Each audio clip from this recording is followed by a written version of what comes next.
Tonight, we ask the question, is coughing good or bad for your lungs? Also, what does the color of your phlegm tell you about your health? Plus, the story of how a cough that wouldn't go away turned out to be something a little more serious. All that and more on Let's Talk About Health.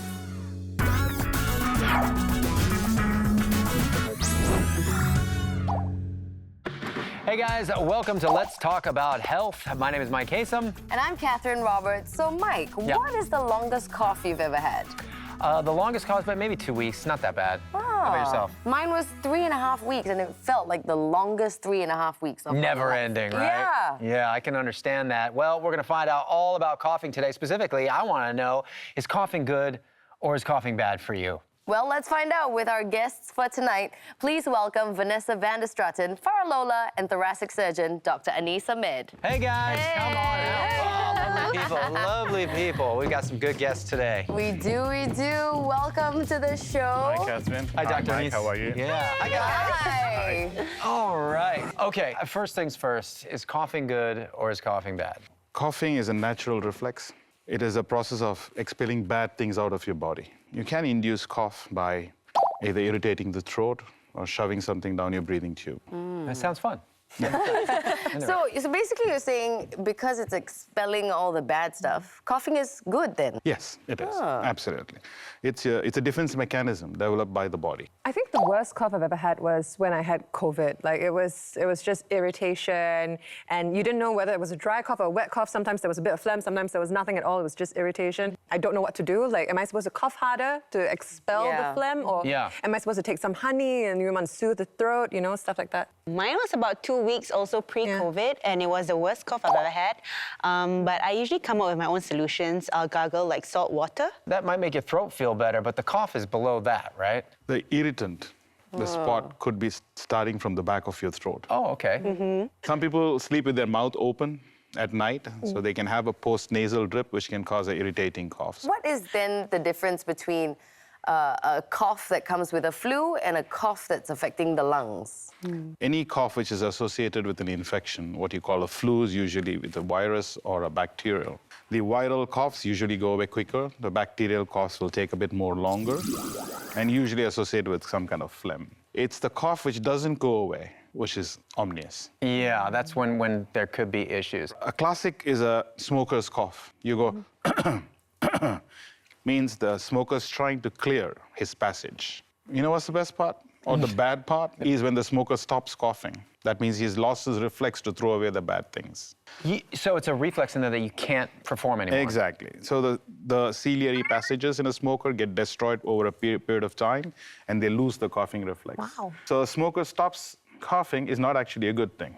Wow, I guess we could go all into that, but there are different types of phlegm, right? Yes. Well, the good doctor has a demo for us with all different types of phlegm. Sound good, guys? Huh? Oh, my Ready? goodness. Ready to see some phlegm? No. All right, let's go. So we have phlegm here. Dr. Anis is going to explain to us all about this phlegm. So as you can see, this is a clear phlegm. Usually this happens when there is just liquid which is being expelled from the body, which doesn't have any infection, and just a normal response. The second one, if you notice, there's a mildish, whitish. So this is what usually most of us will start with if you're developing an infection. The doctor will ask what kind of phlegm. You'll say whitish to yellowish. When I had my pre-COVID cough, it was in between like these two. Yeah. Like, so does that mean like it's a chesty phlegm? It's definitely coming from your lungs. As you can see, we have a slightish, more yellowish-looking phlegm, which is really thick. So this shows some amount of infection going on. It could be viral or bacterial, usually greenish colored hue. Phlegm, like here, we associate with bacteria. Not only cough and phlegm, he could be having fever, etc., which shows that there's some kind of infection going on. Okay. So why does the lung produce phlegm? Because you just cannot throw the bacteria out alone. I call it the weeping lung. So the lung weeps into the air passage to throw everything content out, so it cleanses itself. So it's just a different... So it's like a trash collector. Yes. Your lung is the largest trash collector in the body. It's the largest lymphoid organ, we call. Okay, what do we have next? This definitely looks dangerous. That's That's right. not So what- this is it's a little bit of blood in it, but you can still see that it's a little bit thin. So this phlegm, it can be associated with a very bad lung infection, or it could be a sign of cancer. The word is technically called hemoptysis, or blood in your sputum. So what is bronchitis and what is pneumonia then? Bronchitis is just inflammation. Pneumonia is infection per se. So those, definitely one leads into another. Final one. You can see the difference between this red-colored phlegm and this red-colored phlegm. This hardly moves. This is really thick sputum with blood. This is more cancer-related. You're going to have a 6 cup soon. Okay. Yeah.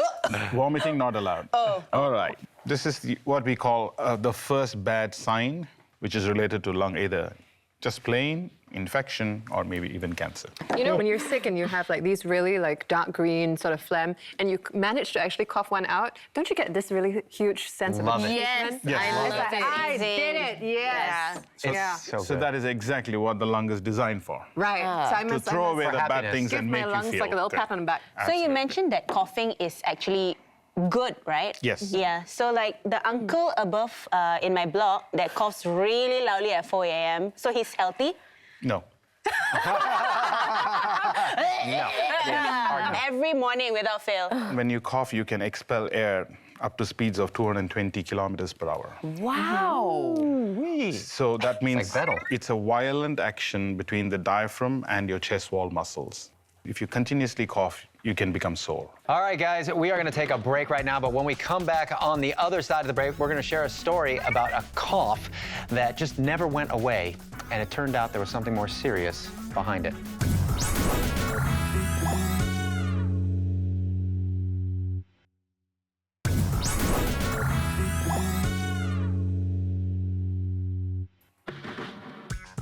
Welcome back to Let's Talk About Health. And now the story of how a young woman's prolonged cough turned out to be a sign of something more serious.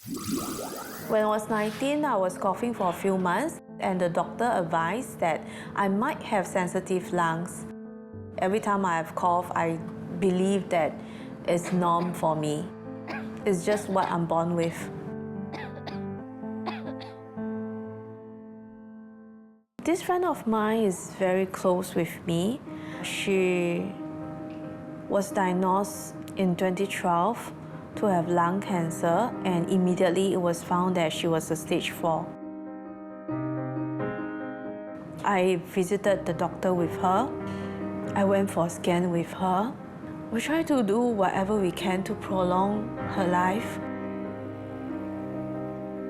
The longest time I can recall me coughing was like about 3-4 months. My friend suspected something is not right because after months of taking the cough mixture, the cough doesn't go away. She feels that it's time for me to go see a specialist instead. I was recommended to do a CT scan by a respiratory specialist in 2019. And the scan came out to show that I have a ground glass nodule. At that time, I wasn't worried because it was very small, less than 1 cm. In 2021, doctor says that my mom has late colon cancer, so she passed away. And unfortunately, my good friend passed away, so I suffered 2 losses. That was the time where I really seriously looked at the situation. Jane's appointment with an oncologist revealed the nodules in her lungs had grown. Diagnosed with early-stage lung cancer, Jane opted for surgery as part of her treatment. Earlier, I didn't realize that lung cancer will affect people who are non-smoker. For 5 years, I have to go for constant scan.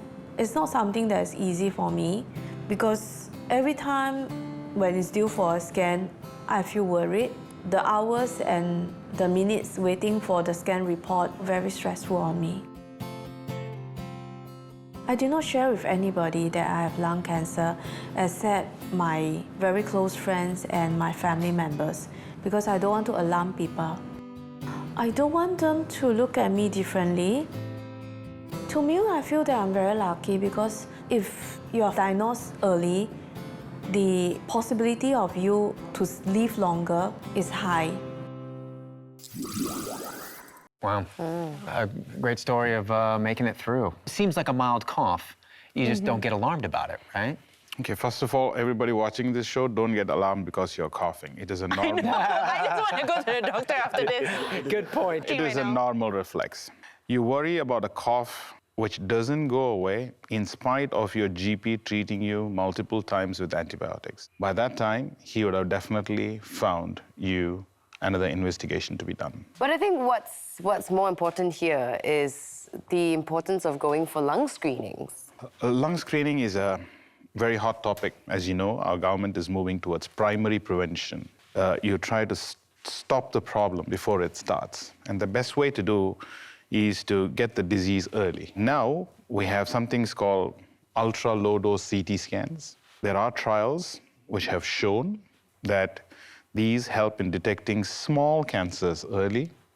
And the smaller the cancer you detect and you get treated, which is by surgery, the chance of you getting it cured can be as high as 85 to 90%. Like fully cured. Fully cured. What is the process of a lung screening? Have you guys had a lung screening? No, I want to know how Never. old do you have to be to get a lung screening? Technically, it is defined as somebody with a history of smoking, at least 10 to 15 pack years history of smoking, over 45.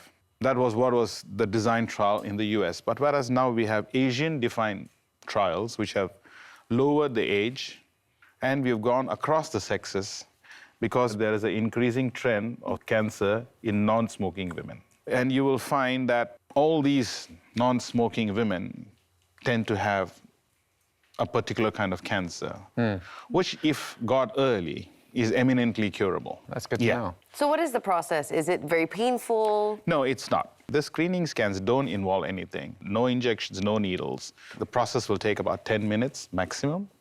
The results are out the very same day or in the evening, and you go back to see the specialist who ordered for you.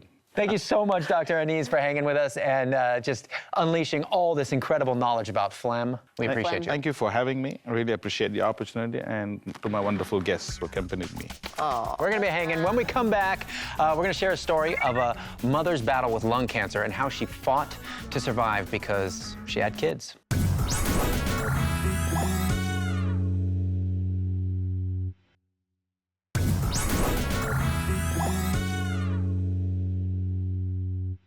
Welcome back to Let's Talk About Health. And now, a story of a mother, her battle with lung cancer, and the miracle of her survival. Here's her story.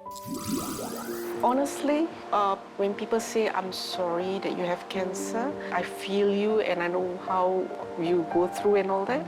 The thing is, it's only when it hit you, then you know what it is all about.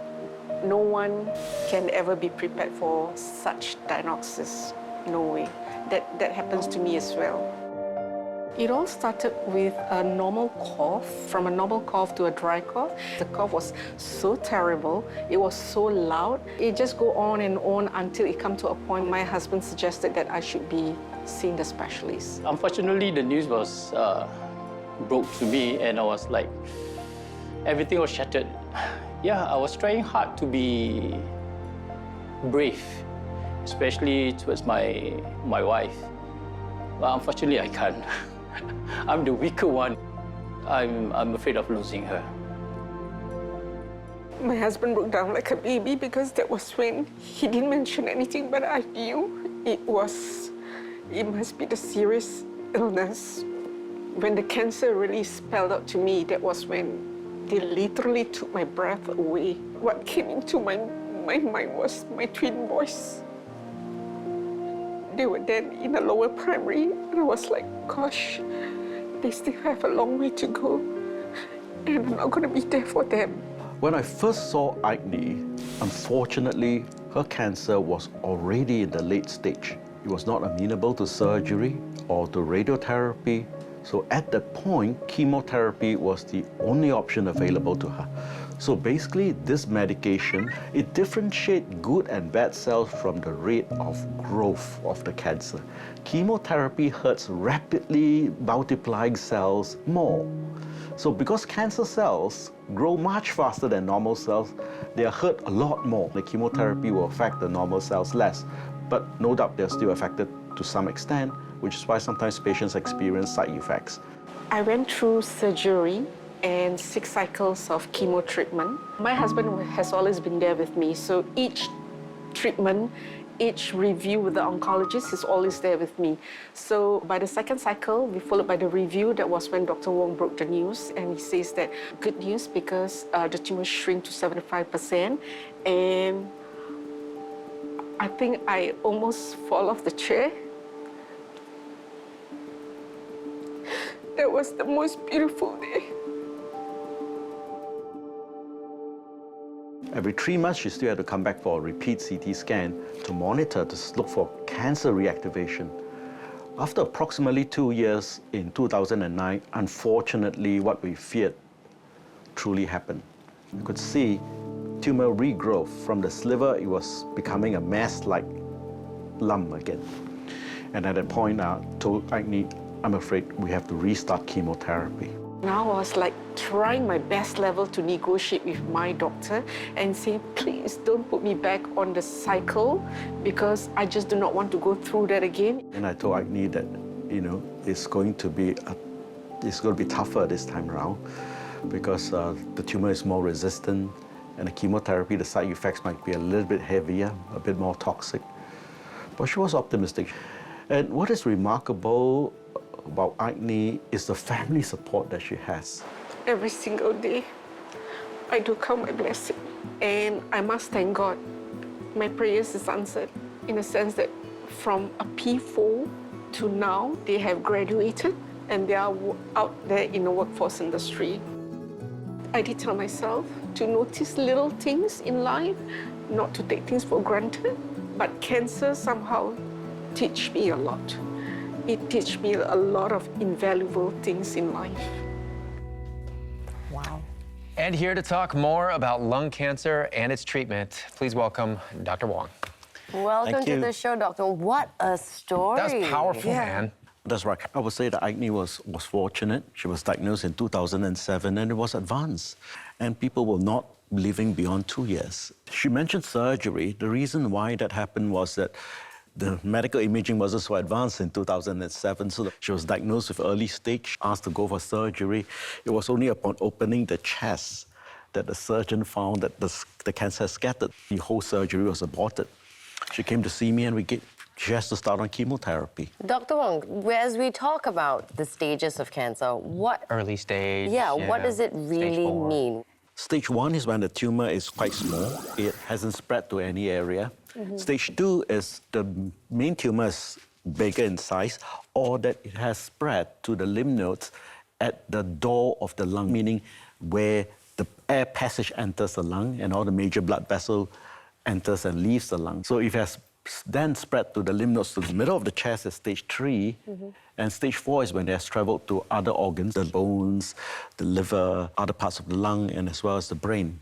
We tend to group stage 1 and 2 together as early stage, perhaps 3 and 4 together as late stage. Now, this picture is interesting. So if you see on your left-hand side is a CT scan. So the left lung has a big white patch. The cancer started from the left and it's scattered to all parts of the lungs on the left as well as the right. And the picture to your right is the scan of the same patient 2 months after starting treatment, and it looks essentially like a normal, healthy lung. This occurred during the era of targeted therapy. So this patient, after we have obtained a tumor sample through a biopsy, and we found a genetic mutation, and we know what is the weakness of the cancer. A specific medication that attacks such a weakness in the cancer that was given to the patient with very, very low side effects, no hair loss, no nausea, vomiting, no tiredness, and in 2 months' time, it all cleared. There are a lot of myths surrounding cancer. Now, we've got to clear some of this up. Yes. Let's start with the one that I've always found really strange. They've always said to smokers, don't stop smoking because the moment you stop smoking, you're going to get lung cancer. Definitely a myth. Some patients, soon after quitting smoking, ended up being diagnosed with lung cancer. It's not because of the quitting. It's just that the risk of developing lung cancer from smoking takes a long time to return to normal. It will take 15 years easily. In other words, it's never too early to quit. The tragedy is that in Singapore, 50% of Singaporeans diagnosed with lung cancer are non-smoker. And for the women... 50%? Yes. And for women, Singaporean women, more than 70% of them never touch a cigarette in their life. And they are diagnosed with... So what, is it from pollutants and things in the air? What is it from? I think pollutants play part of the risk factor comes from pollution. Diet, perhaps? No? Diet doesn't seem to be such Not a really strong- correlated to lung. That's right. People keep telling me, and I've read it online as well, that sugar makes cancer grow faster.